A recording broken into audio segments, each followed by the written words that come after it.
Terima kasih Datuk Seri Yang di-Pertua. Soalan saya nombor 2. Silakan Menteri. Terima kasih Datuk Seri Speaker. Assalamualaikum warahmatullahi wabarakatuh. Soalan yang diberikan sangat signifikan dan penting Datuk Seri Yang di-Pertua. Untuk itu saya mungkin akan meminta masa sedikit, panjang sedikit sekiranya masa saya sudah habis untuk menjawab soalan ini. Baik, Yang berhormat Senator, Kementerian Pendidikan Malaysia sentiasa memberikan perhatian dan mendukung dasar-dasar pendidikan yang ditetapkan oleh kerajaan, termasuk memastikan kejayaan 5 aspirasi sistem pendidikan, iaitu akses, kualiti, equity, perpaduan dan kecekapan, yang mana semua ini terkandung dalam Pelan Pembangunan Pendidikan Malaysia 2013-2025. Justru KPM terus komited memastikan sistem pendidikan negara berkualiti tinggi. Dalam hal ini, kita telah pun memastikan bahawa Pelan Pembangunan Pendidikan Malaysia disokong oleh dokumen seperti Sustainable Development Goal 4 dan inisiatif yang terkandung dalam PPM Pelan Pembangunan Pendidikan ini dipantau rapi oleh unit pelaksanaan dan prestasi pendidikan padu dengan menetapkan sasaran KPI, Key dengan izin Datuk Seri Speaker, Key Performance Indicator yang tekal. Sasaran KPI ini adalah berasaskan kualiti dengan definisi yang terperinci dan dilatakan, melibatkan pengurusan tertinggi KPM secara langsung dalam menyemak prestasi pelaksanaan serta pencapaian inisiatif ini. Untuk makluman ahli yang berhormat Senator, sehingga kini inisiatif yang telah dilaksanakan oleh KPM khususnya seperti yang dihasratkan dalam PPM 2013-2025 telah menunjukkan pencapaian yang positif. Sebagai contoh, enrolment di semua peringkat telah meningkat dengan jitu dalam tempoh 9 tahun terkini. Maksudnya kemasukan ke sekolah telah menunjukkan peningkatan yang sangat ketara yang berhormat untuk memastikan bahawa anak-anak ini terus berada dalam sistem pendidikan kita. Dalam usaha melengkapi PPPM 2013-2025 ini, KPM memastikan tunjang utama sistem pendidikan adalah kurikulum kebangsaan yang akan terus kekal relevan. Ini bagi memastikan anak murid yang lahir dari sistem pendidikan menggunakan kurikulum kebangsaan yang mempunyai sifat berdaya saing dan kompetitif apabila mereka tamat persekolahan. Terkini yang berhormat, KPM memastikan kurikulum kebangsaan diintegrasikan dengan teknologi agar murid menjadi generasi yang fasih digital. Bagi menyokong pendekatan ini, KPM dalam proses akhir untuk memuktamadkan dasar pendidikan digital yang akan menjadi elemen penting dalam pengajaran dan pembelajaran. Dalam masa yang sama, yang ahli berhormat sekalian, penekanan kepada aspek anak baik dan cerdik, ABC, merentas semua segmen dalam pendidikan. Untuk maklumat yang berhormat Senator juga, KPM memberi penekanan kepada pembangunan karakter murid secara menyeluruh dan tidak hanya memberikan penumpuan kepada pencapaian akademik semata-mata.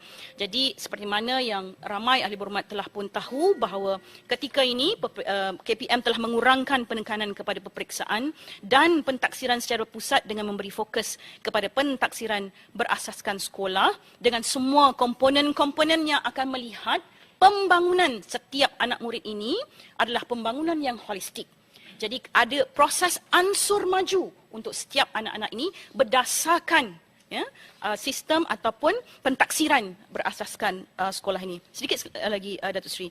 Dalam konteks daya saing peringkat antarabangsa, Malaysia telah mencatatkan pencapaian murid yang memberansangkan dalam Trends dengan izin Trends in International Mathematics and Science Study Teams 2019 yang dikendalikan oleh dengan izin International Association for the Evaluation of Educational Achievement. Pencapaian skor individu murid dalam mata pelajaran sains adalah yang tertinggi sejak pernyataan Malaysia dalam Teams bermula tahun 1999. Untuk dengan izin Program for International Student Assessment PISA, Malaysia mencapai peningkatan 13% purata merentas literasi bacaan, matematik dan saintifik dari tahun 2012 hingga 2018. Ahli yang berhormat, apabila kita bercakap tentang kualiti, tidak mungkin kita tinggalkan dari segi kualiti guru. KPM memberi tumpuan dalam 3 aspek pemantapan, iaitu untuk kualiti guru, iaitu pemantapan pra-perkhidmatan dan dalam perkhidmatan, pemerkasaan profesionalisme dan kelestarian kesejahteraan.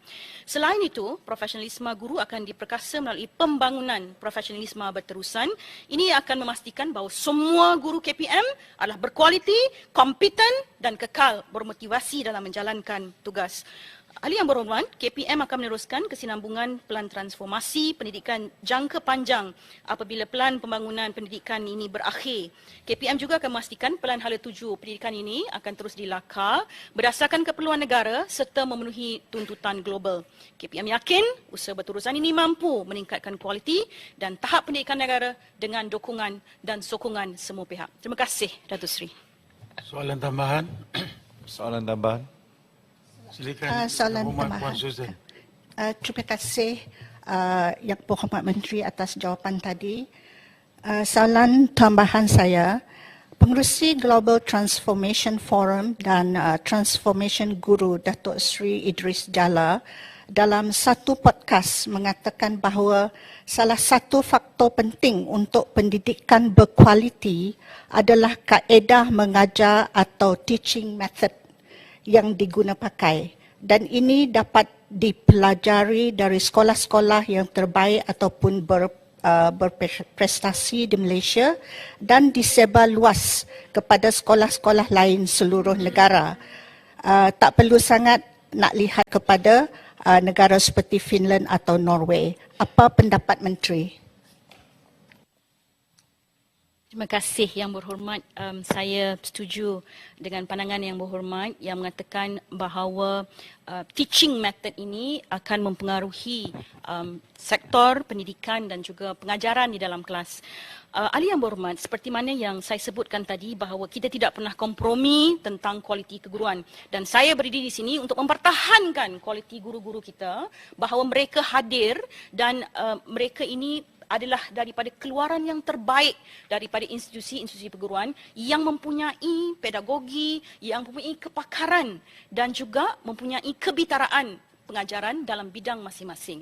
Dalam masa yang sama, seperti mana yang saya sebut tadi, bahawa dalam soal kualiti, kita akan sentiasa memastikan guru-guru kita ini mengikuti semua proses-proses pembangunan profesionalisme, termasuklah juga dalam memastikan teaching method, dengan izin Datuk Seri, bahawa mereka mengikuti perkembangan semasa dan memastikan yang kita sebut sebagai keceriaan di dalam kelas itu, ya, kegembiraan dalam kelas itu dan kebahagiaan dalam kelas itu akan terus dipertahankan. Sebab itu Yang Berhormat, untuk minggu pertama persekolahan ini, ya, KPM mengambil keputusan untuk memastikan tiada langsung pengajaran akademik dibuat, untuk memastikan anak-anak murid dan guru mempunyai ruang untuk menghayati suasana pembelajaran yang ceria dan menerapkan nilai-nilai murni di dalam kelas tersebut. Terima kasih Yang Berhormat.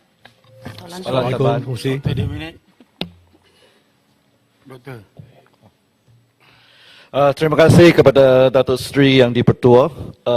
Terima kasih juga kepada Menteri penjelasan dan penerangan yang diadakan bagaimana